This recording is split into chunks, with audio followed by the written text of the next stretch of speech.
environnement. Tu ne peux pas accueillir la voix du ciel dans un lieu où règne le désordre, l'impureté ou l'idolâtrie invisible. Ceux que Dieu choisit doivent purifier leur espace avant même de prétendre entrer dans sa présence.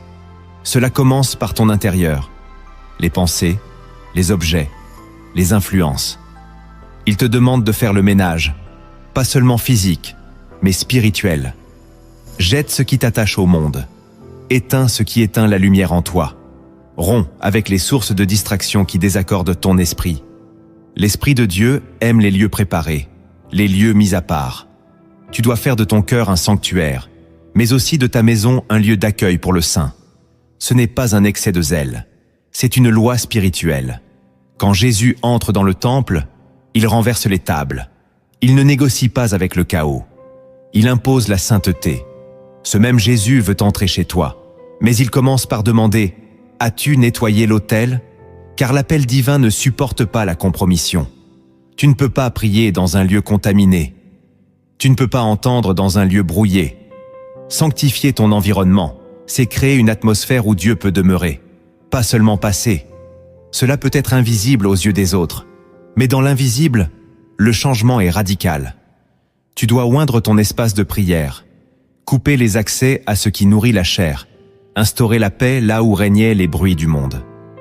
C'est une guerre silencieuse contre les influences occultes, les habitudes paresseuses, les objets inutiles qui polluent ton atmosphère. Et c'est aussi une déclaration. Seigneur, je prépare un lieu pour toi. L'élu ne vit pas dans le désordre. Il construit un espace pour accueillir l'ordre de Dieu.